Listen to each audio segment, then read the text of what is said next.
Era una noche de julio en Londres. El año 2024. Una de esas noches de verano británico donde el sol tarda en despedirse, y donde las sombras, cuando finalmente llegan, parecen más oscuras que nunca. Douglas Cunningham pedaleaba de regreso a casa después de un largo día de trabajo.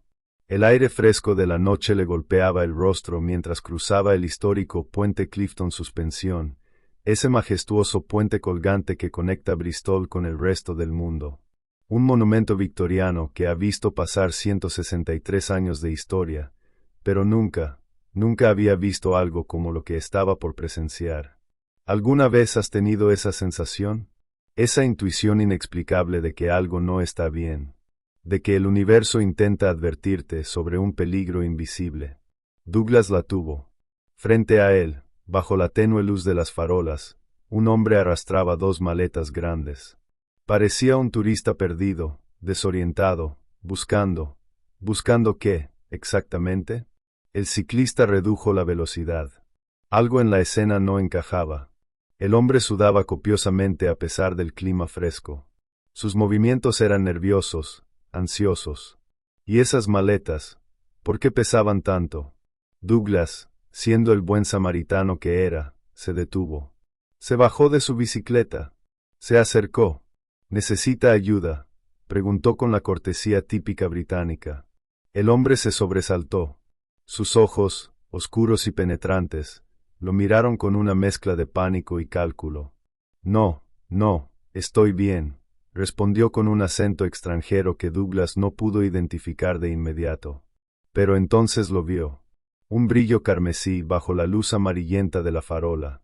Un rastro rojo intenso, viscoso, que goteaba desde una de las maletas y manchaba el antiguo pavimento del puente. Sangre. Sangre fresca. ¿Qué harías tú en ese momento? ¿Huirías? ¿Confrontarías al extraño? Douglas hizo lo que su instinto le dictó. ¿Qué es eso?, preguntó señalando el líquido rojo que formaba un pequeño charco a los pies del hombre. El extraño sonrió nerviosamente. Una sonrisa que no llegaba a sus ojos. Oh, eso es aceite. Aceite de repuestos de automóvil. Llevo piezas mecánicas para un amigo. Aceite. ¿Aceite rojo brillante?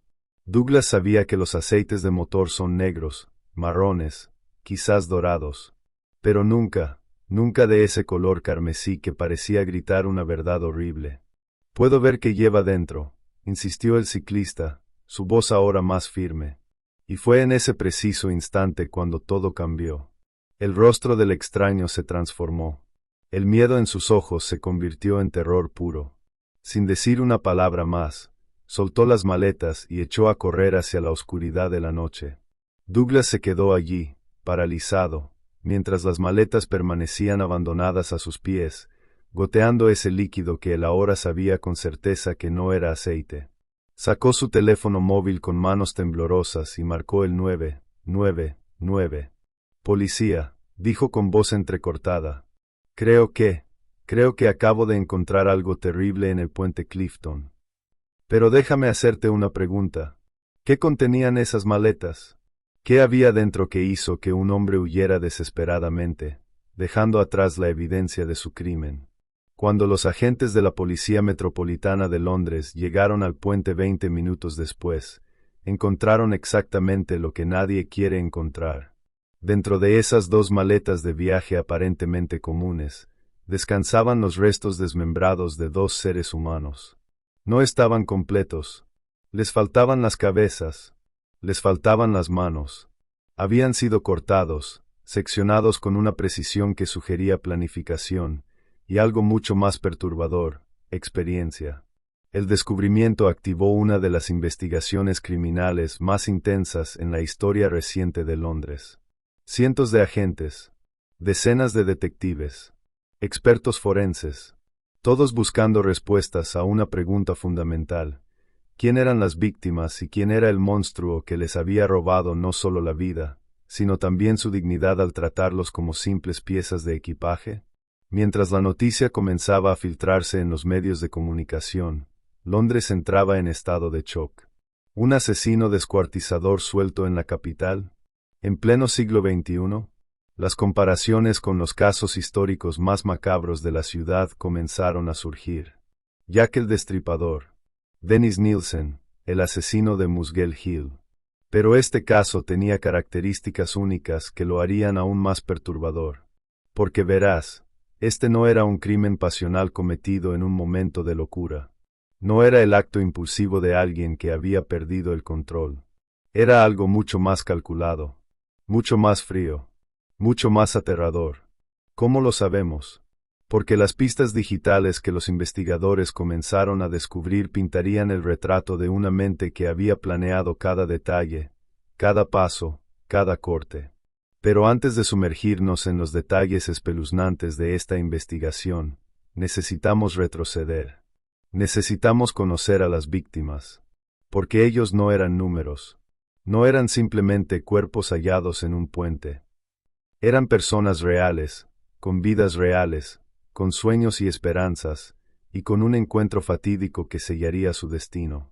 Albert Alfonso, 62 años, instructor de natación, un hombre que había dedicado su vida a enseñar a otros a mantenerse a flote, a no ahogarse, a sobrevivir en el agua.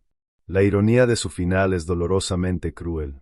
Albert era conocido en su comunidad como alguien amable, generoso, siempre dispuesto a ayudar. Vivía en Shepherd's Bush, un barrio del oeste de Londres que mezcla la diversidad cultural con la vida moderna de la capital británica.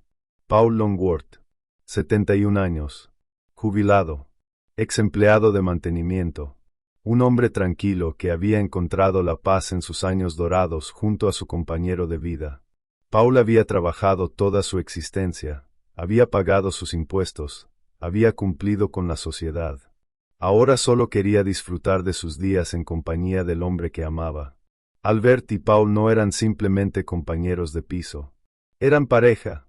Habían formalizado su unión civil en febrero de 2023, apenas un año y medio antes de esa fatídica noche de julio.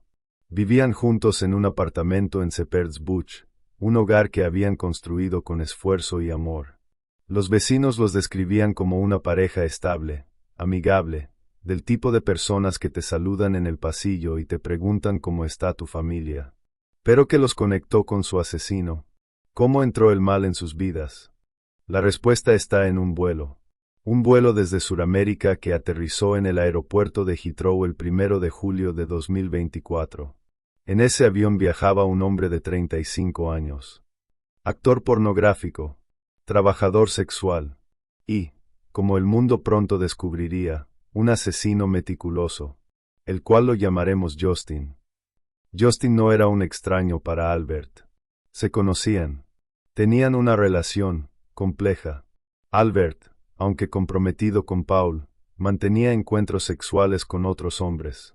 Era un acuerdo que Paul conocía y, al parecer, aceptaba. No participaba en estas actividades, pero había aprendido a vivir con esta realidad de su relación. ¿Era un arreglo poco convencional? Quizás. ¿Era su decisión como pareja adulta? Absolutamente. Justin había visitado Londres antes. Había estado en el apartamento de Albert y Paul. Incluso había viajado con ellos a Sudamérica, según revelaron las investigaciones. Había una relación de confianza, de familiaridad. Albert le pagaba por sus servicios sexuales, pero parecía haber algo más. Una cercanía que, trágicamente, sería explotada de la manera más vil. Cuando Justin aterrizó en Heathrow ese 1 de julio, traía consigo más que una simple maleta de viaje. Traía un plan tan oscuro que incluso ahora, mientras lo narramos, cuesta creer que una mente humana sea capaz de concebirlo. Porque incluso antes de que el avión tocara tierra británica, Justin había comenzado su investigación. ¿Qué buscaba? El valor de la propiedad de Albert y Paul. Su apartamento valía aproximadamente 400,000 libras esterlinas. En dólares americanos, más de 530,000. Una fortuna para alguien como él. Pero no era solo la propiedad. Eran los ahorros, las cuentas bancarias, las contraseñas, las tarjetas de crédito, todo el patrimonio que dos hombres habían construido durante décadas de trabajo honesto. Durante los primeros días de julio, Justin se hospedó en el apartamento de sus futuras víctimas. Comía en su mesa, dormía bajo su techo, reía con ellos. Y todo ese tiempo, estaba planeando, calculando, buscando en Internet cosas que harían que tu sangre se helara. Búsquedas de Google registradas en su computadora portátil. Asesinos seriales de Londres. ¿Por qué alguien buscaría eso? ¿Inspiración? ¿Metodología? Películas de Jack el Destripador. El infame asesino victoriano que aterrorizó Whitechapel en 1888. Congeladores en venta. Licuadora industrial. Facebook Marketplace. Buscar, buscar, buscar. ¿Te das cuenta? No estaba planeando un robo simple. No iba a amenazarlos con un arma y huir con su dinero. Estaba planeando algo mucho más definitivo. Algo permanente. Estaba planeando borrarlos de la existencia. El 8 de julio de 2024 amaneció como cualquier otro día en Londres. Albert se levantó temprano, como siempre. Tenía clases de natación que impartir. Se despidió de Paul con un beso, quizás sin saber que sería el último. Salió del apartamento dejando a su pareja de 71 años en casa, con Justin. ¿Qué pasó durante las siguientes horas? Las investigaciones posteriores revelarían una verdad tan brutal que los detectives veteranos, hombres y mujeres que habían visto lo peor de la humanidad, admitirían que les costaba procesar las imágenes. Porque Justin no solo mató a Paul, lo grabó todo. Un martillo. 9 golpes. 9 impactos brutales en la cabeza de un anciano desprevenido. Paul Longworth, el hombre que había abierto su hogar a este extraño, fue asesinado con una violencia metódica y calculada. No fue un crimen pasional. No hubo pelea previa. Fue una ejecución. Y Justin lo filmó. Lo documentó. Como si fuera un proyecto, un trabajo, una tarea que debía completar. Los investigadores describirían más tarde el video como brutal y clínico. Uno de ellos confesaría: al ver el video fue bastante brutal, clínico. Nos preguntamos si había algún entrenamiento militar. Nuestro primer pensamiento fue que este no es tu primer crimen. ¿Era su primer crimen? La policía buscó intensamente en Sudamérica, en el Reino Unido, en bases de datos internacionales. No encontraron nada. Justin Andrés Mosquera no tenía antecedentes. Pero su eficiencia, su frialdad, su método, todo sugería que sabía exactamente lo que estaba haciendo. Una vez que Paul estaba muerto, Justin arrastró su cuerpo y lo escondió bajo la cama de la pareja. Bajo la misma cama donde Albert y Paul habían dormido juntos durante años. Donde habían compartido intimidad, conversaciones nocturnas, sueños de futuro. Ahora era una tumba temporal. Y entonces, con la sangre de Paul aún fresca en sus manos, Justin hizo algo que revela la verdadera naturaleza de su crimen. Se conectó a Internet. Buscó vuelos de regreso a Sudamérica. Comenzó a planear su escape. Porque esto nunca fue sobre pasión o locura. Fue sobre dinero. Simple y oscuramente, sobre dinero. Las horas pasaron. La tarde se convirtió en noche. Y a las 7:45 de la tarde, Albert Alfonso regresó a casa después de un largo día enseñando a niños a nadar. Abrió la puerta de su apartamento esperando encontrar a su pareja y a su invitado, tal vez preparando la cena, viendo televisión. Lo que encontró fue su peor pesadilla. Justin lo esperaba. Con una máscara, con un plan, y con un cuchillo. Lo que sucedió en ese dormitorio durante los siguientes minutos es casi imposible de narrar sin sentir una profunda perturbación. Albert fue llevado a la habitación, al mismo lugar donde yacía el cuerpo de Paul. Y allí, Justin lo atacó. No con un martillo esta vez. Con un cuchillo. Múltiples puñaladas. En el torso. En el rostro. En el cuello. Una y otra vez. Y mientras Albert Alfonso luchaba por su vida, mientras la sangre empapaba las sábanas donde él y Paul habían dormido tantas noches, Justin seguía grabando, documentando, preservando su obra macabra en formato digital. Pero ¿sabes qué es lo más escalofriante de todo?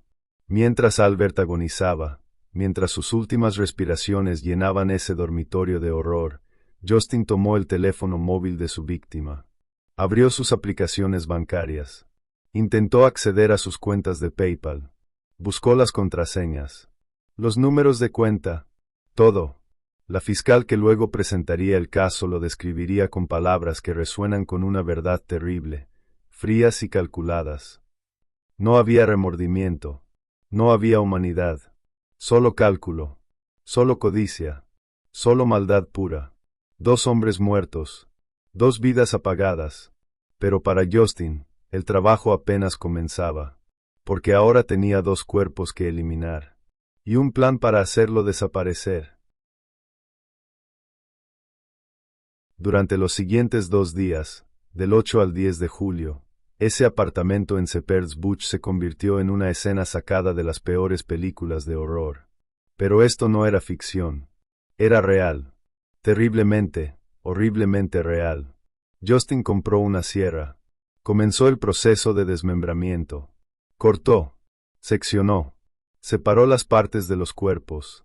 Las cabezas fueron colocadas en el congelador que había buscado días antes en Facebook Marketplace. Las extremidades, el torso, todo fue dividido metódicamente, como un carnicero procesando carne, excepto que esta carne había sido humana. Había reído, había amado, había vivido. Los vecinos no escucharon nada, no vieron nada sospechoso. La vida en Shepherd's Bush continuaba normalmente mientras, detrás de una puerta cerrada, se desarrollaba una de las escenas más macabras en la historia criminal británica reciente. El 10 de julio, Justin había completado su tarea. Los cuerpos estaban en maletas, las cabezas en el congelador. Había limpiado lo que pudo, aunque nunca lo suficiente para borrar completamente las huellas de su crimen. Y entonces hizo algo que parece casi increíble en su audacia. Contrató a un conductor desprevenido con una camioneta para que lo llevara a Bristol. Bristol, a 190 kilómetros al oeste de Londres. ¿Por qué Bristol? ¿Por qué el puente Clifton? Quizás pensó que arrojar los cuerpos desde ese histórico puente los haría desaparecer en el río Avon que fluye debajo. Quizás pensó que nunca los encontrarían. Quizás simplemente no le importaba. El conductor, un hombre común tratando de ganarse la vida, no tenía idea de lo que transportaba en la parte trasera de su vehículo. 2 maletas. Pesadas, sí. Pero no hizo preguntas. Solo condujo. Y así llegamos al momento donde comenzamos esta historia. Douglas Cunningham en su bicicleta. Justin arrastrando las maletas. El goteo de sangre. La confrontación. La huida. Cuando Justin echó a correr esa noche, dejando atrás las maletas y la evidencia de su crimen, probablemente pensó que podía desaparecer en la oscuridad. Que Londres, esa inmensa ciudad de 9 millones de habitantes, lo tragaría y lo haría invisible. Que podría esconderse hasta encontrar una manera de huir del país. Estaba equivocado. La Policía Metropolitana de Londres activó una de las mayores operaciones de búsqueda en años. Cientos de agentes, perros rastreadores, helicópteros con cámaras térmicas, revisión de cada cámara de seguridad en un radio de kilómetros, alertas en puertos y aeropuertos. Nadie entraría o saldría del Reino Unido sin ser revisado. Durante 3 días, Londres contuvo la respiración. ¿Dónde estaba el asesino? ¿Atacaría de nuevo? ¿Había más víctimas? Los medios de comunicación especulaban. Las redes sociales se llenaban de teorías. Y las familias de Albert y Paul vivían una pesadilla interminable esperando noticias, esperando respuestas, esperando justicia. El 13 de julio, 3 días después del descubrimiento en el puente, un agente de policía caminaba cerca de la estación Bristol Temple Meads. Era una patrulla rutinaria, revisando a las personas sin hogar que frecuentaban el área, buscando cualquier señal del fugitivo. Y entonces lo vio. Un hombre sentado en un banco. Solo. Inmóvil. Con una camiseta que, incluso a la distancia, mostraba manchas oscuras. El agente se acercó. Miró más de cerca. Esas manchas eran de sangre. Y el rostro del hombre coincidía con las fotografías que toda la policía británica llevaba en sus dispositivos móviles. «¿Eres Justin?», preguntó el agente, su mano moviéndose instintivamente hacia su radio. El hombre levantó la vista. Sus ojos estaban vacíos. Derrotados. Asintió lentamente. Estaba arrestado. Pero el arresto era solo el comienzo.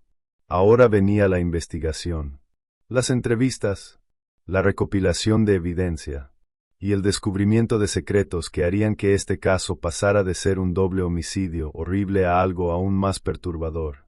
Cuando los detectives registraron el apartamento de Shepherd's Bush, encontraron las cabezas en el congelador. Encontraron la sierra. Encontraron la sangre que Justin había intentado limpiar pero que las luces forenses revelaban en cada rincón. Encontraron su computadora portátil con todas esas búsquedas macabras. Encontraron los intentos de acceder a las cuentas bancarias de Albert. Y encontraron los videos. Los terribles videos que documentaban los últimos momentos de Albert Alfonso. Videos que se reproducirían más tarde en la sala del tribunal, provocando que algunos miembros del jurado tuvieran que salir de la sala, incapaces de continuar viendo. Mientras Justin era interrogado en una celda de detención, mantenía su compostura. Frío. Calculador. Admitió haber matado a Albert. Fue en defensa propia, afirmó.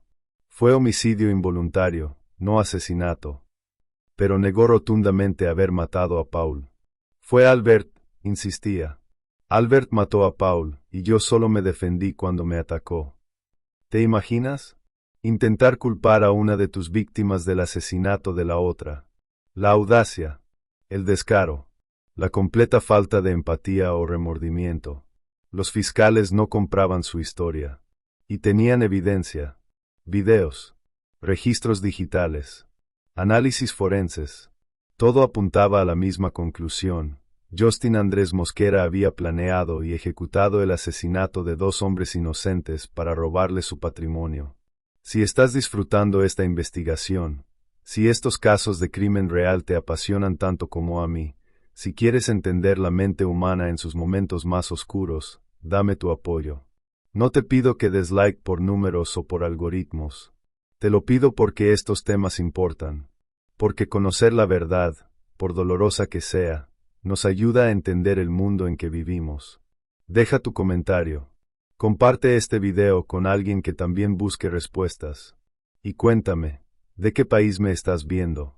Porque estos crímenes, aunque ocurren en lugares específicos, nos afectan a todos.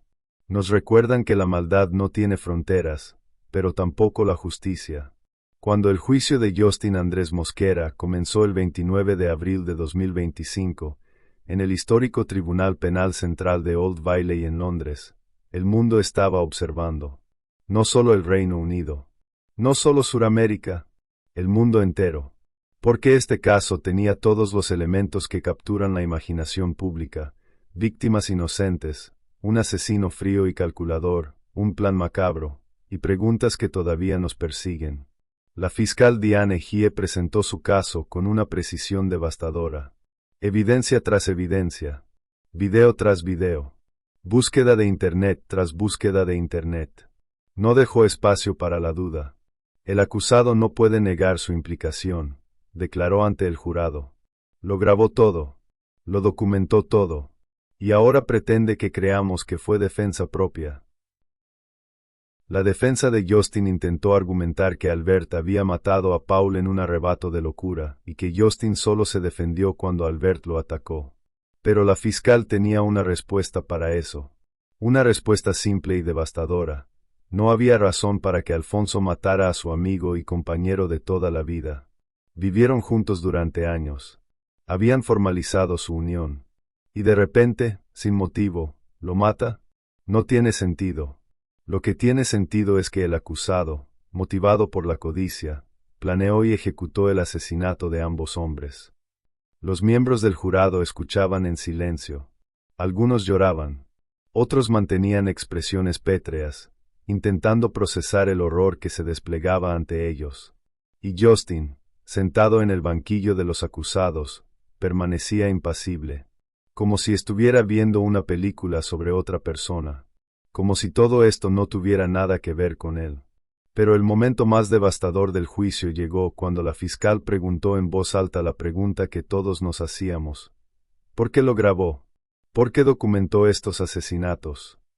Y entonces ofreció una respuesta que hace que la sangre se congele, porque para él, esto era solo un trabajo, una tarea, algo que debía completarse.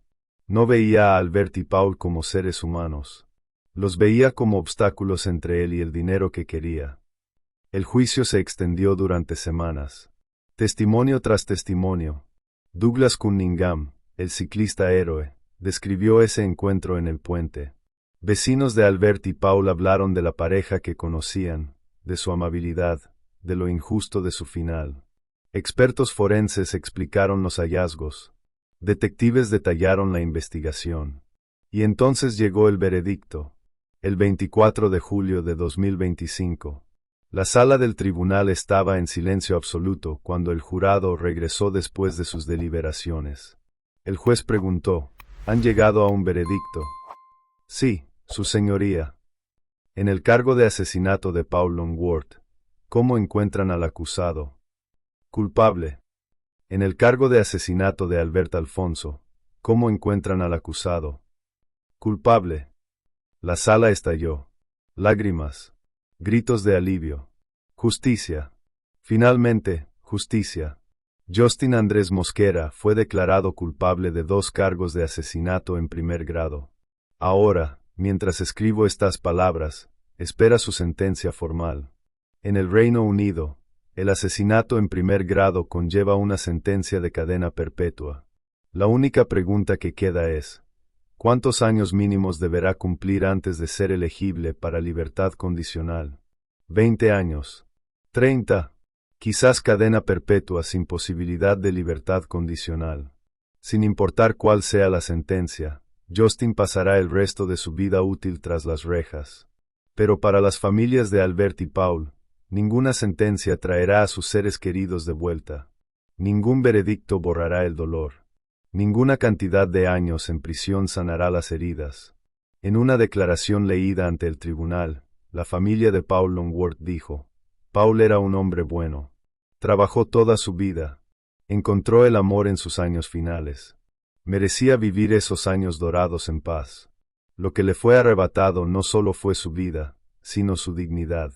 Fue tratado como basura, como algo desechable. Y eso es algo con lo que tendremos que vivir por el resto de nuestras vidas. La familia de Albert añadió. Albert dedicó su vida a ayudar a otros, a enseñarles a sobrevivir, a mantenerse a flote, y murió a manos de alguien en quien confió, alguien a quien abrió su hogar. La traición es casi tan dolorosa como la pérdida. Y aquí es donde debemos hacer una pausa, donde debemos reflexionar. Porque este caso no es solo sobre un asesino y sus víctimas. Es sobre nosotros, sobre la sociedad en que vivimos, sobre las decisiones que tomamos y las personas en quienes confiamos. ¿Te has preguntado alguna vez cuánto realmente conocemos a las personas que dejamos entrar en nuestras vidas? Albert conocía a Justin. Habían pasado tiempo juntos. Habían viajado juntos. Y aún así, no vio venir lo que se avecinaba. Pero esto no es culpa de Albert. Seamos claros en eso. La única persona culpable aquí es Justin. Albert no hizo nada malo al confiar en alguien, al ser hospitalario, al vivir su vida de la manera que él y Paul habían acordado. El crimen es de Justin, solo de Justin. Sin embargo, hay lecciones que podemos extraer. Sobre la codicia, sobre cómo el dinero puede corromper incluso a aquellos que parecen normales. Sobre cómo la maldad puede esconderse detrás de una sonrisa amigable. Justin no parecía un monstruo. Por fuera, era un hombre común. Guapo, incluso. Carismático en su trabajo como actor pornográfico. El tipo de persona que podría sentarse junto a ti en un autobús y nunca sospecharías de que era capaz. Y esa es quizás la lección más aterradora de todas. Los monstruos no siempre tienen cuernos y colmillos. A veces tienen rostros humanos. A veces suenan educados. A veces incluso parecen confiables. Entonces, ¿qué nos llevó aquí? ¿Qué crea a un asesino como Justin? Esta es la pregunta que exploraremos en la segunda parte de esta investigación. Porque no podemos simplemente condenar y olvidar. Tenemos que entender. No para excusar. Nunca para excusar. Pero para prevenir. Para protegernos. Para saber qué señales buscar. ¿Cuál fue la infancia de Justin? ¿Qué lo llevó de las calles de Medellín a un apartamento en Londres con un martillo en la mano? ¿Hay más víctimas que no conocemos? ¿Hay más secretos enterrados en su pasado? Y lo más importante, ¿cómo puede la sociedad protegerse de personas como él sin caer en la paranoia? ¿Cómo mantenemos nuestra humanidad, nuestra capacidad de confiar, sin volvernos víctimas? Estas preguntas nos esperan en la segunda parte de esta investigación. Y te prometo que las respuestas te sorprenderán, te perturbarán, y te harán ver el mundo de una manera diferente. Porque este no es solo un caso de crimen real. Es un espejo oscuro que refleja las partes de la humanidad que preferimos no ver.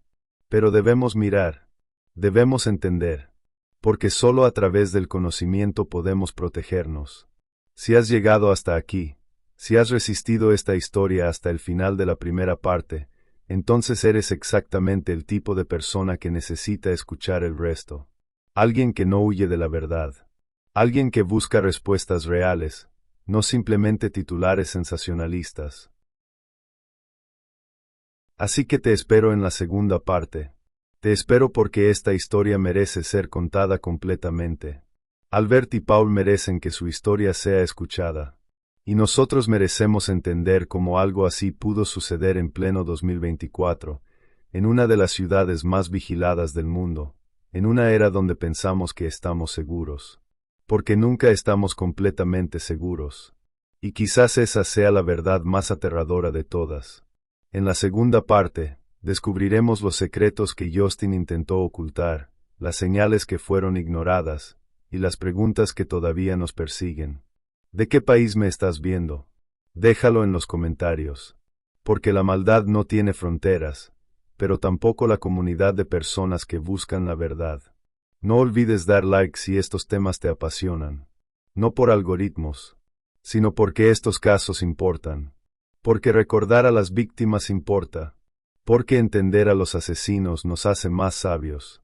Comparte este video con alguien que también busque respuestas.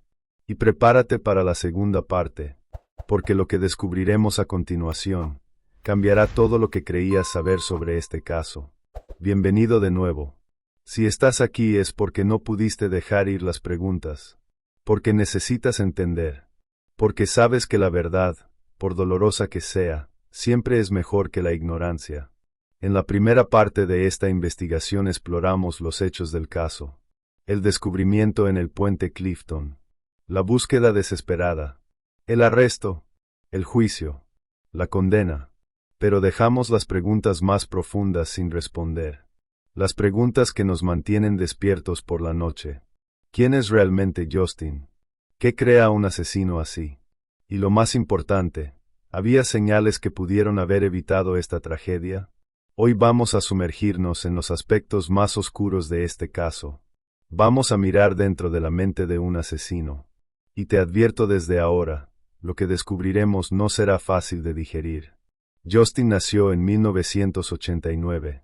Creció en un barrio donde la violencia no era la excepción, sino la norma. Donde los cárteles de drogas reclutaban a niños desde los 10 años. Donde la educación era un lujo y la supervivencia era un trabajo de tiempo completo. ¿Esto excusa lo que hizo? Absolutamente no. Pero ayuda a entender el contexto. Ayuda a pintar el cuadro completo. Cuando Justin llegó a la adolescencia, su futuro parecía seguir uno de dos caminos: el crimen organizado o la pobreza perpetua. Pero encontró una tercera opción. Una opción que le daría acceso a un mundo que la mayoría de los niños de su barrio nunca conocerían, la industria del entretenimiento para adultos. A los 20 años, Justin ya era actor pornográfico. Trabajaba bajo varios nombres artísticos. Viajaba ocasionalmente a otros países cuando algún cliente pagaba por sus servicios. No era rico, pero tampoco era pobre. Había encontrado un nicho, una forma de monetizar su apariencia, su juventud, su mercancía. Y fue en este mundo donde conoció a Albert Alfonso. No sabemos exactamente cuándo o cómo. Las investigaciones no revelaron esos detalles. Pero sabemos que para 2022 ya tenían una relación establecida. Albert pagaba.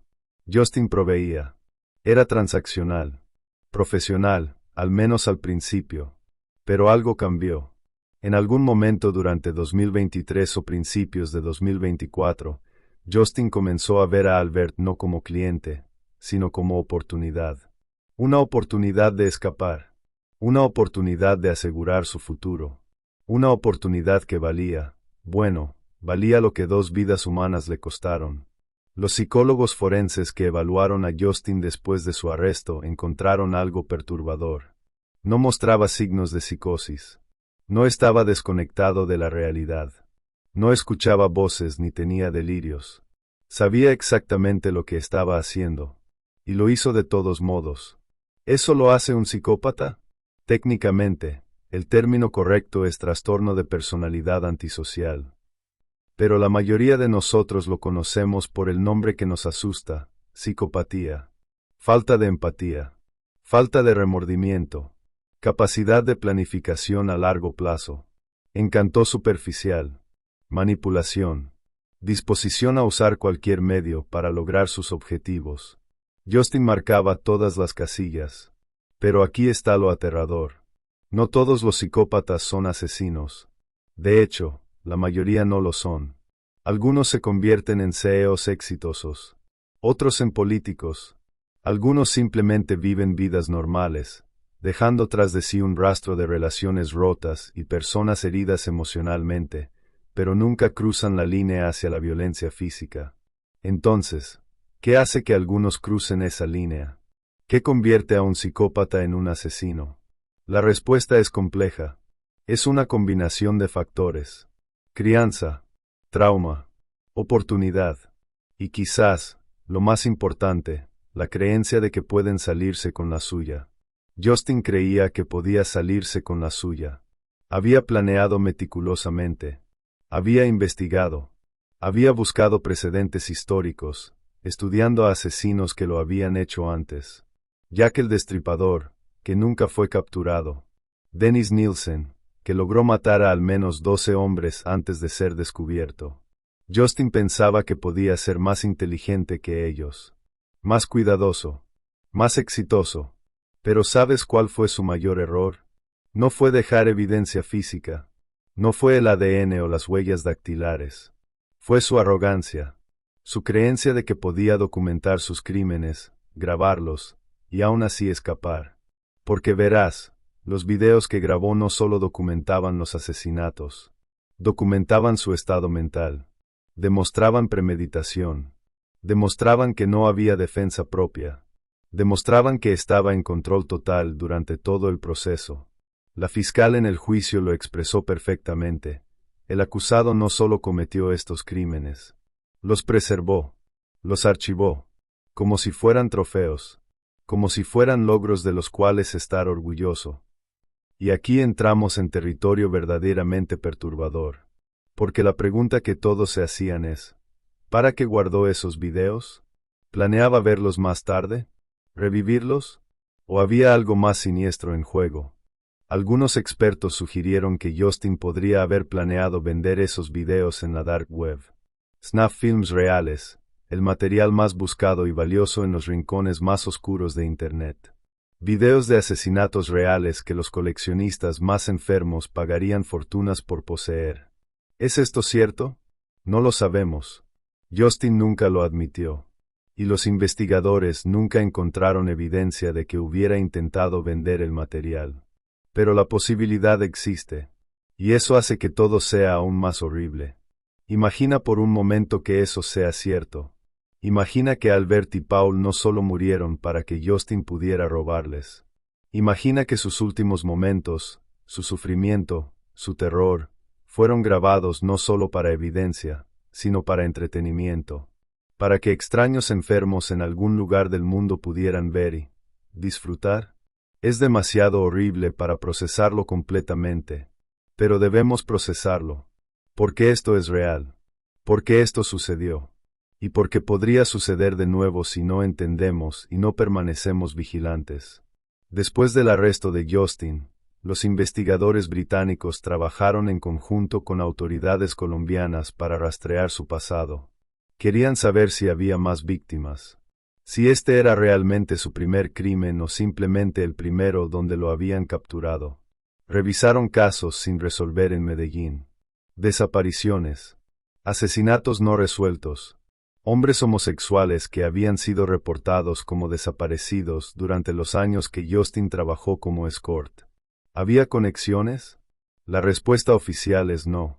No encontraron evidencia de que Justin hubiera matado antes. Pero la respuesta no oficial, la que susurran los detectives en las salas de descanso, es diferente. No encontramos evidencia, pero eso no significa que no esté ahí. Simplemente significa que no pudimos encontrarla. Colombia, a pesar de los enormes avances de las últimas décadas, todavía enfrenta desafíos en su sistema de justicia. Los casos sin resolver se acumulan. Los recursos son limitados.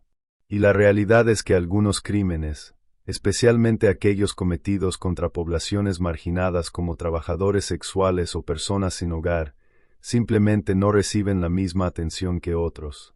¿Es posible que haya víctimas que no conocemos? Absolutamente. ¿Es probable? Los expertos están divididos. Algunos argumentan que el nivel de planificación y ejecución que Justin demostró en Londres sugiere práctica previa. Otros señalan que en la era de Internet, es posible aprender cualquier cosa sin experiencia práctica. La verdad probablemente esté en algún punto intermedio. Pero una cosa es segura, si hay más víctimas, sus familias merecen respuestas. Merecen justicia. Merecen saber qué les sucedió a sus seres queridos. Hablemos ahora de algo que muchos medios evitaron mencionar pero que es crucial para entender este caso completamente: la intersección entre sexualidad, trabajo sexual y crimen. Albert Alfonso era un hombre bisexual o gay, en una relación con Paul Longworth, pero que ocasionalmente pagaba por encuentros sexuales con otros hombres. Paul, su pareja, lo sabía y aparentemente lo aceptaba. No participaba, pero no se oponía. Era su acuerdo como pareja. ¿Por qué es esto relevante? Porque pone a Albert en una posición de vulnerabilidad. No vulnerabilidad por su sexualidad en sí, sino vulnerabilidad por la naturaleza transaccional de sus encuentros con Justin. Cuando pagas por sexo, hay una dinámica de poder inherente. El cliente tiene poder económico. El trabajador sexual tiene poder físico, estando en tu espacio privado.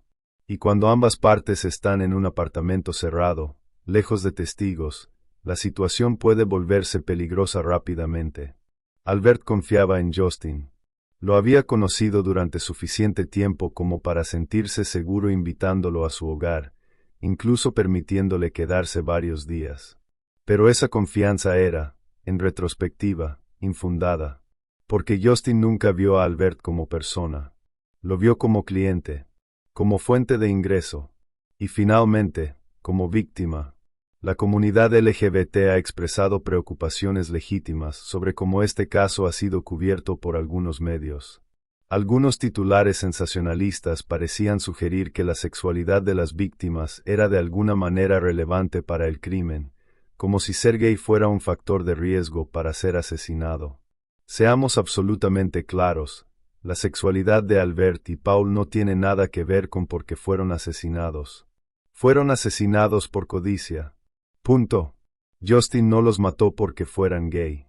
Los mató porque tenían dinero y propiedades que él quería.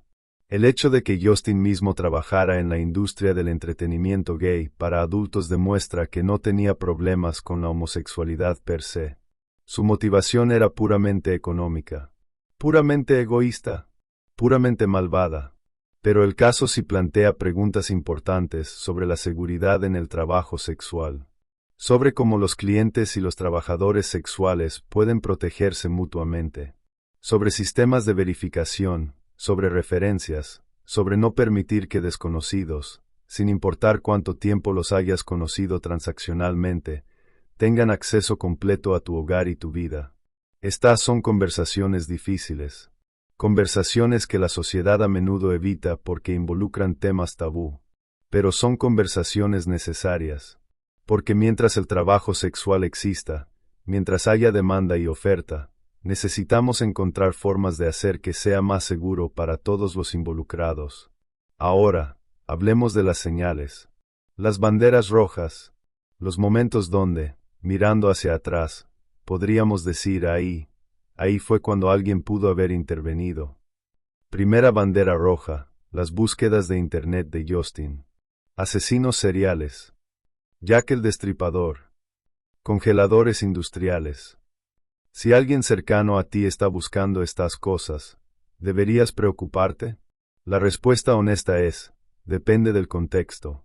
Millones de personas buscan información sobre asesinos seriales todos los días. Podcast de crimen real. Documentales. Series de televisión. El interés en el crimen real es una de las categorías de entretenimiento de más rápido crecimiento en el mundo.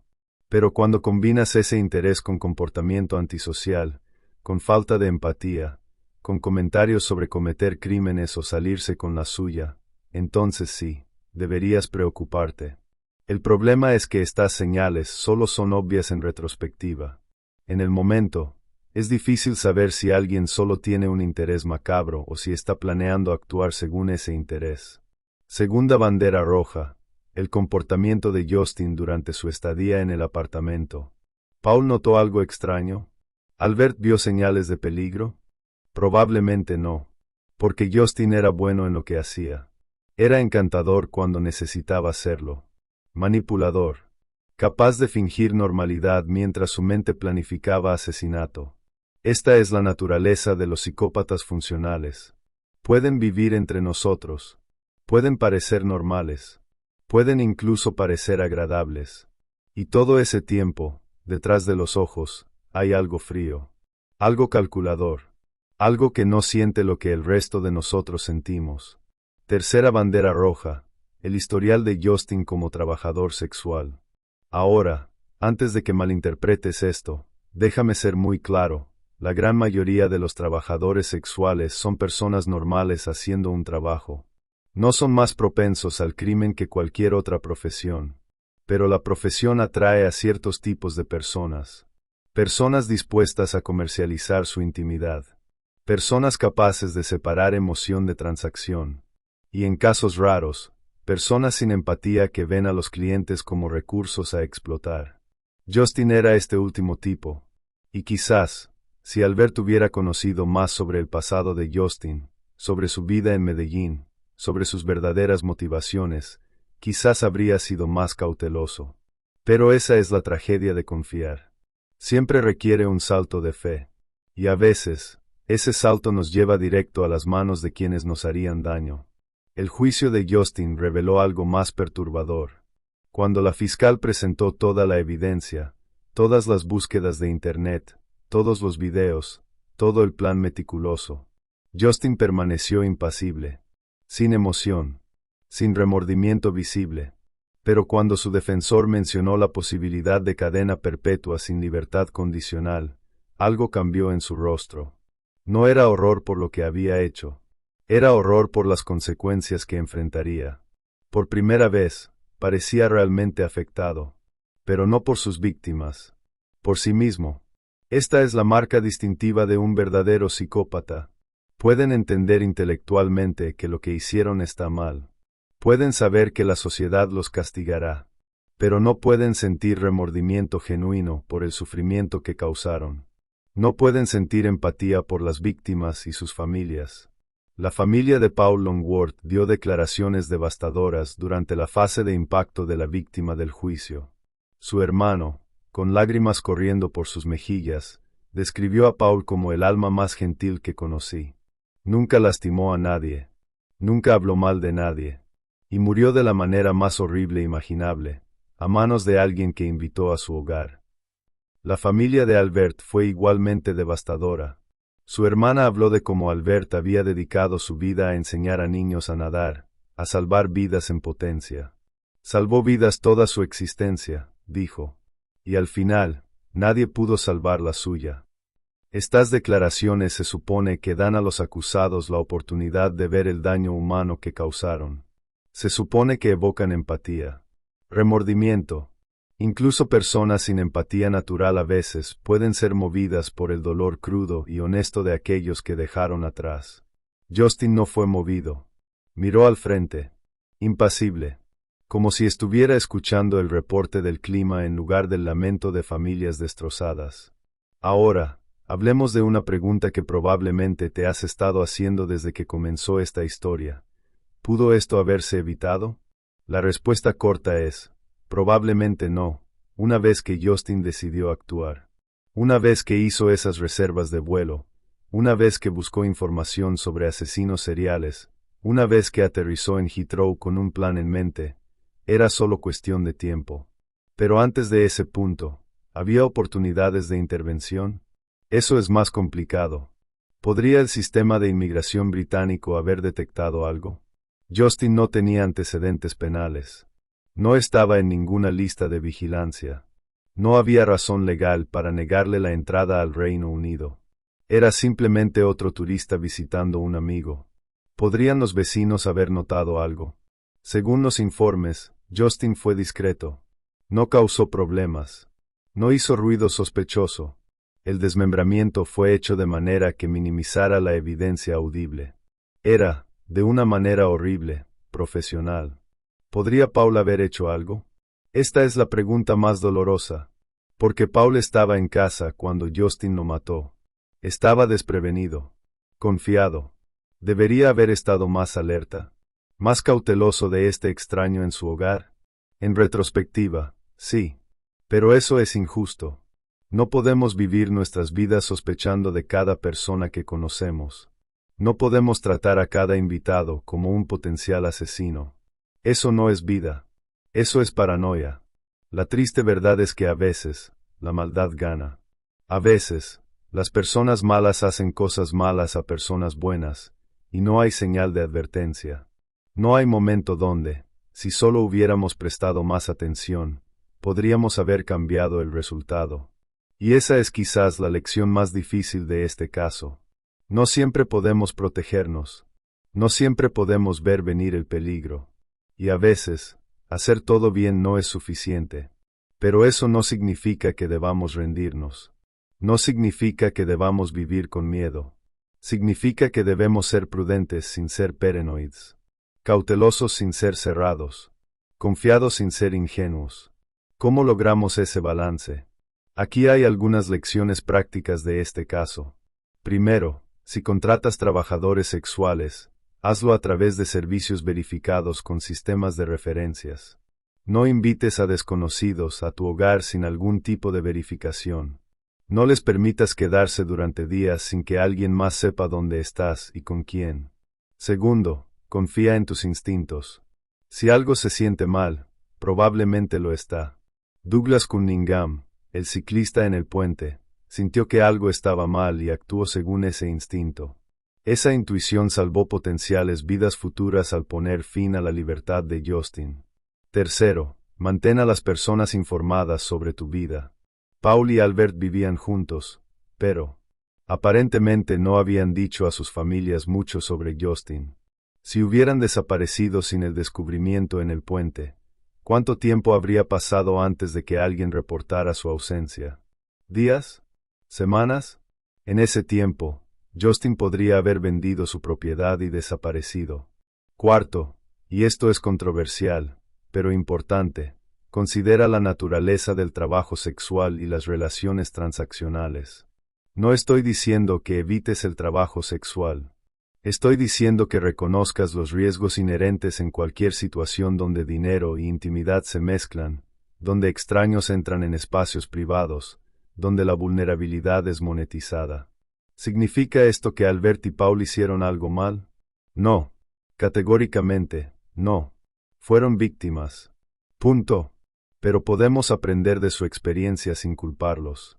Podemos tomar precauciones sin convertir su muerte en un argumento moral sobre estilo de vida. Ahora, mientras Justin espera su sentencia formal en una prisión británica de alta seguridad, ¿qué le espera? Décadas tras las rejas. quizás toda su vida, envejecerá dentro de esas paredes. Su juventud, su apariencia, todo lo que usó para atraer clientes y víctimas, se marchitará. Algunos podrían llamar esto justicia. Otros dirían que ninguna cantidad de tiempo puede compensar 2 vidas robadas. Ambos tienen razón. El sistema de justicia británico es, en comparación con muchos otros países, relativamente humano. Las prisiones tienen estándares. Los prisioneros tienen derechos. Pero eso no significa que sea fácil. Especialmente para alguien como Justin. Verás, en la cultura carcelaria británica, ciertos crímenes son particularmente despreciados. Crímenes contra niños, obviamente. Pero también crímenes contra ancianos, contra los vulnerables, contra aquellos que confiaron en el perpetrador. Justin marcó todas esas casillas. En prisión, probablemente será un objetivo. Otros internos, muchos de los cuales tienen sus propios códigos morales retorcidos, verán lo que hizo y querrán impartir justicia. Justin pasará gran parte de su sentencia en aislamiento protector, separado de la población general, por su propia seguridad. ¿Es esto parte de su castigo? Oficialmente, no. Oficialmente, el castigo es solo la privación de libertad. Pero extraoficialmente, todos sabemos que la prisión es mucho más que eso. Especialmente para alguien joven, atractivo, condenado por crímenes horribles. Los próximos 30, 40, 50 años serán un infierno para Justin. ¿Merece ese infierno? Esa es una pregunta que cada persona debe responder por sí misma. Personalmente, encuentro difícil sentir simpatía por alguien que documentó en video mientras asesinaba a golpes a un anciano. Por alguien que descuartizó 2 cuerpos humanos como si fueran ganado. Por alguien que intentó culpar a sus víctimas de sus propios crímenes. Pero al mismo tiempo, tengo que reconocer que Justin es humano. Es un humano monstruoso, un humano roto, un humano que eligió la maldad repetidamente, pero humano no obstante. Y hay algo profundamente triste en eso, en el desperdicio de una vida que podría haber sido diferente si. ¿Sí qué? Si hubiera nacido en diferentes circunstancias, si hubiera tenido diferentes modelos a seguir, si hubiera desarrollado empatía en lugar de psicopatía. Estas preguntas nos llevan a debates más amplios sobre libre albedrío versus determinismo. Justin eligió libremente asesinar, o su crianza, su genética, su entorno lo predispusieron a ello. Es responsable de sus acciones si su cerebro literalmente no puede sentir remordimiento. Los filósofos han debatido estas preguntas durante milenios. No las resolveremos hoy. Pero lo que sí sabemos es esto, independientemente de las causas, independientemente de los factores contribuyentes, Justin Andrés Mosquera cometió actos horribles. Y la sociedad tiene el derecho y la responsabilidad de protegerse de él. Eso significa prisión. Significa quitarle la capacidad de hacer daño a más personas. No es venganza. Es protección. Es reconocer que algunas personas, sin importar el porqué, no pueden funcionar en sociedad sin representar un peligro para otros. ¿Podría Justin ser rehabilitado? Los expertos están divididos. Algunos argumentan que los psicópatas, porque su falta de empatía es fundamental para su estructura cerebral, no pueden ser curados. No pueden aprender a sentir lo que no sienten. En el mejor de los casos, pueden aprender a simular empatía, a actuar de maneras prosociales por interés propio. Otros expertos son más optimistas.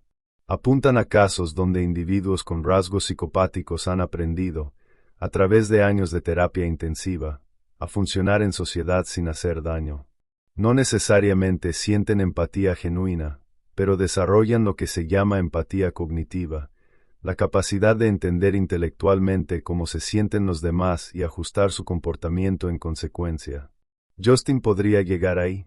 Quizás, pero tomaría décadas de trabajo consistente.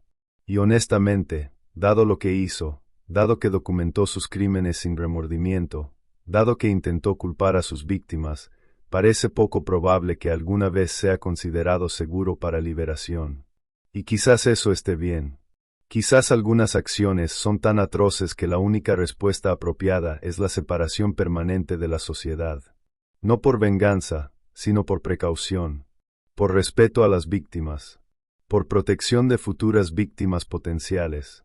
Mientras este caso llegaba a su conclusión en los tribunales, algo más estaba sucediendo. Algo que los medios de comunicación no cubrieron tanto, pero que es igualmente importante. Las familias de Albert y Paul comenzaron el proceso de sanación, o al menos, de intentar sanar. Porque ¿cómo sanas de algo así? ¿Cómo superas saber que tu ser querido fue asesinado, descuartizado, empacado en maletas como basura? No hay manual para este tipo de trauma. No hay proceso de 5 pasos para la recuperación. Algunos días son mejores que otros. Algunos días apenas puedes salir de la cama. Y luego hay días donde casi olvidas, donde casi te sientes normal, hasta que algo pequeño, un olor, un sonido, una imagen, te arrastra de vuelta a ese lugar oscuro. Los grupos de apoyo para familias de víctimas de homicidio dicen que el duelo nunca termina realmente. Solo cambia. Solo se vuelve algo con lo que aprendes a vivir, como una herida que nunca sana completamente pero eventualmente deja de sangrar. Y hay otra víctima aquí que a menudo olvidamos, Douglas Cunningham. El ciclista que hizo lo correcto, que confió en sus instintos, que llamó a la policía, que ayudó a resolver el caso. Douglas ha dicho en entrevistas que no puede dejar de ver esas maletas.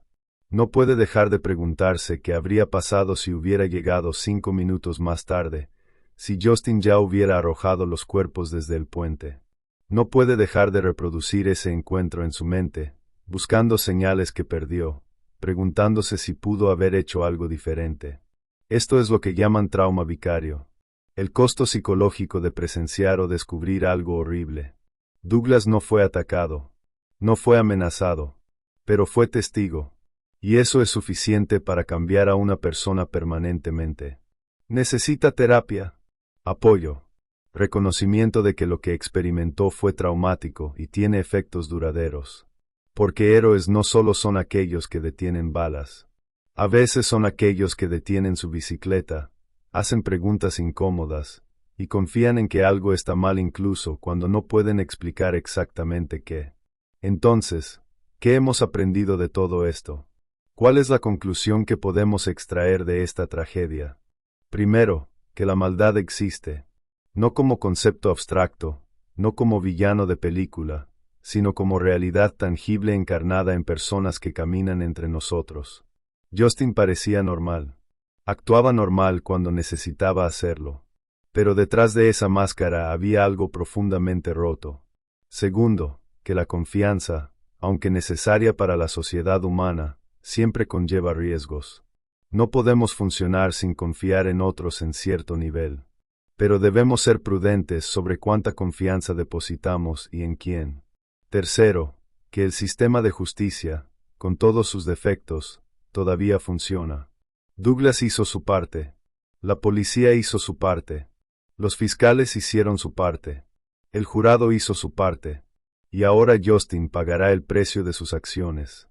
Cuarto, y esto es quizás lo más importante, que las víctimas importan.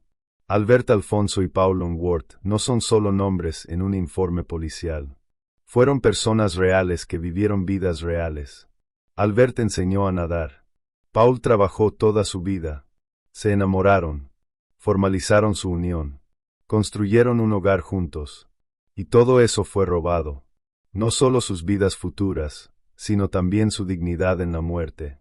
Fueron tratados como objetos, como obstáculos, como problemas a resolver.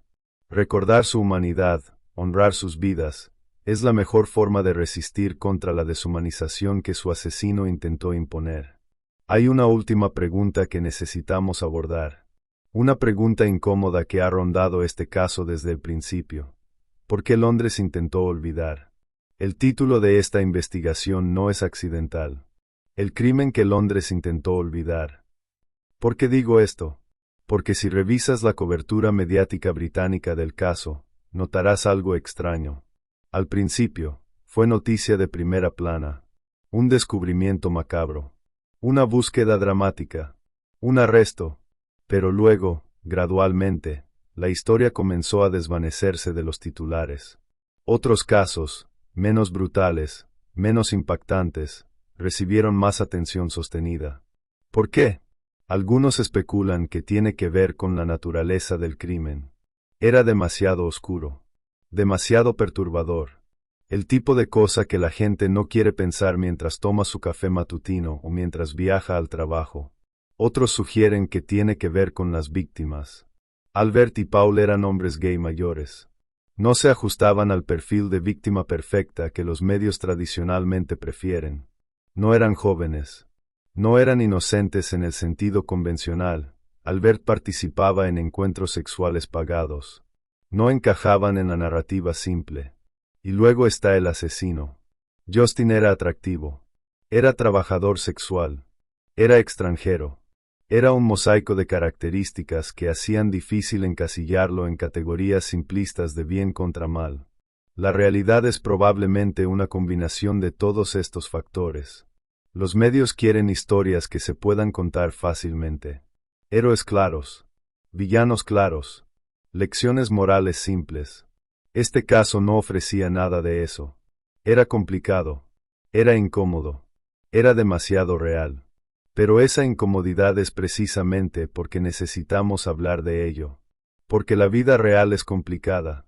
Los crímenes reales no siempre tienen narrativas limpias. Las víctimas reales no siempre son perfectas. Los asesinos reales no siempre son monstruos unidimensionales. Justin era inteligente. Era capaz de planificación a largo plazo. Era encantador cuando necesitaba serlo. También era un asesino despiadado sin remordimiento aparente. Todas estas cosas pueden ser ciertas simultáneamente. Y necesitamos poder procesar esa complejidad si queremos entender realmente estos crímenes y cómo prevenirlos en el futuro. Ahora, cuando vemos hacia el futuro, ¿qué viene después? Para Justin, décadas en prisión. Probablemente el resto de su vida útil. Envejecerá detrás de las rejas. Sus años de juventud, que podría haber usado para construir algo positivo, se marchitarán en celdas de concreto. Para las familias de las víctimas, un proceso de duelo que durará años, quizás toda la vida. Días buenos y malos.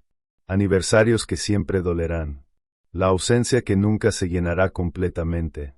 Para Douglas Cunningham, esperemos que sanación. Esperemos que reconocimiento de que hizo algo extraordinariamente valiente. Esperemos que terapia y apoyo que lo ayuden a procesar lo que presenció. Para nosotros, los observadores, la responsabilidad de recordar, de aprender, de tomar estas lecciones dolorosas y usarlas para ser más cautelosos sin ser paranoicos, más conscientes sin ser cínicos. Y para la sociedad en general, este caso plantea preguntas importantes sobre trabajo sexual, sobre seguridad, sobre cómo protegemos a los vulnerables sin estigmatizar, sobre cómo balanceamos libertad personal con seguridad pública, sobre cómo identificamos y ayudamos a personas con tendencias antisociales antes de que actúen según esas tendencias. No tengo todas las respuestas a estas preguntas. Nadie las tiene. Pero podemos empezar haciéndolas. Podemos empezar teniendo conversaciones honestas sobre temas incómodos. Porque aquí está la verdad que nadie quiere enfrentar. Esto volverá a suceder. No exactamente de la misma manera. No con las mismas personas. Pero habrá otro Justin. Otro depredador que ve a las personas como recursos a explotar. Otro psicópata que carece de la empatía que nos hace humanos. Y habrá otro Albert y Paul. Otras víctimas que confiaron en la persona equivocada. Que dejaron entrar al lobo creyendo que era un perro. La pregunta es, ¿qué haremos diferente? ¿Cómo usaremos este conocimiento para protegernos mejor? No tengo una solución mágica. No existe un sistema que pueda prevenir todo crimen. Pero podemos ser más inteligentes. Podemos ser más cuidadosos. Podemos escuchar a nuestros instintos cuando nos dicen que algo está mal. Y podemos recordar las lecciones de este caso. Que la maldad puede venir con una sonrisa. Que el peligro no siempre anuncia su llegada. Que a veces, hacer lo correcto significa hacer preguntas incómodas, confiar en tus instintos, y llamar a las autoridades incluso cuando no estás completamente seguro. Douglas Cunningham salvó vidas futuras al hacer exactamente eso. Al detenerse, al preguntar, al negarse a aceptar una explicación que no tenía sentido. Todos necesitamos ser un poco más como Douglas. Mientras terminamos esta investigación, quiero que reflexiones sobre algo. Vivimos en un mundo donde millones de transacciones ocurren todos los días. Personas conociendo personas. Confianza siendo depositada. Relaciones siendo formadas. La abrumadora mayoría de estas interacciones son positivas. La mayoría de las personas son buenas. La mayoría de la confianza está bien colocada. Pero no toda. Y esa minoría, esos casos raros donde la confianza es traicionada de manera tan brutal, son los que nos recuerdan que debemos permanecer vigilantes. No paranoids. Vigilantes. Hay una diferencia. La paranoia te hace encerrar a todos. Te hace ver amenazas donde no existen. Te hace incapaz de funcionar en sociedad. La vigilancia te hace consciente. Te hace observador. Te hace confiar en tus instintos mientras mantienes una mente abierta. Albert y Paul no fueron paranoids. Fueron hospitalarios. Fueron confiados. Y pagaron el precio más alto posible por esa confianza. Pero la alternativa, vivir en constante miedo, rechazar toda conexión humana, no es vida. Entonces, ¿cómo honramos su memoria? ¿Cómo aseguramos que su muerte no fue completamente en vano? Siendo prudentes sin ser prisioneros del miedo. Siendo cautelosos sin ser crueles. Siendo abiertos a la humanidad mientras permanecemos conscientes de la inhumanidad. Es un balance difícil. No siempre lo lograremos. A veces erraremos del lado de ser demasiado cautelosos. A veces del lado de ser demasiado confiados. Pero mientras aprendamos, mientras nos adaptemos, mientras compartamos estas historias y estas lecciones, tenemos una oportunidad de hacer mejor. El caso de Justin Andrés Mosquera, el asesino del puente, es ahora parte del registro histórico criminal de Londres. Se unirá a los anales junto con Jack el Destripador, el estrangulador de Camden, Dennis Nielsen y otros nombres que preferíamos olvidar pero que debemos recordar. No para glorificar sus crímenes. Nunca para eso. Sino para aprender de ellos. Para entender cómo suceden estas cosas. Para identificar patrones. Para desarrollar mejores sistemas de protección. Y sobre todo, para recordar a las víctimas. Porque en medio de todo este análisis de la mente del asesino, de los fallos del sistema, de las lecciones aprendidas, no podemos olvidar lo más importante. 2 hombres buenos fueron asesinados. 2 vidas fueron cortadas prematuramente. 2 familias fueron destrozadas. Albert Alfonso, 62 años. Instructor de natación que dedicó su vida a enseñar a otros a sobrevivir en el agua. Paul Longworth, 71 años. Jubilado que había encontrado amor y paz en sus años dorados. Sus nombres, sus historias, su humanidad. Eso es lo que debemos recordar por encima de todo lo demás. Entonces, ¿de qué país me estás viendo? ¿Cómo te ha impactado esta historia? ¿Te ha hecho pensar diferente sobre confianza, sobre seguridad, sobre la naturaleza humana? Déjalo en los comentarios. Porque estas conversaciones importan. Porque compartir perspectivas desde diferentes partes del mundo nos ayuda a entender mejor estos fenómenos universales. Si has llegado hasta aquí, si has permanecido durante estas más de 8000 palabras de análisis profundo, entonces eres exactamente el tipo de persona que este mundo necesita. Alguien dispuesto a mirar la oscuridad sin apartar la vista. Alguien que busca entender en lugar de simplemente juzgar. Alguien que reconoce que la verdad, por dolorosa que sea, es mejor que la ignorancia. Dale like a este video. No porque quiera números, sino porque contenido como este, investigación profunda sobre casos reales, análisis serio de crímenes complejos, necesita apoyo para continuar existiendo. Los algoritmos favorecen contenido superficial, clickbait, sensacionalismo. Demostrar que hay audiencia para análisis serio y respetuoso es importante. Comparte este video con alguien que valora el crimen real hecho con respeto. Con alguien que entiende que estos casos son sobre personas reales, no solo entretenimiento. Con alguien que quiere aprender, no solo consumir drama. Y suscríbete si quieres más contenido como este. Hay tantos casos que merecen este nivel de análisis. Tantas historias que necesitan ser contadas. Tantas lecciones que necesitan ser aprendidas. Porque al final, eso es de lo que se trata todo esto. No es morbo. No es entretenimiento sádico. Es educación. Es prevención. Es asegurar que recordemos a las víctimas.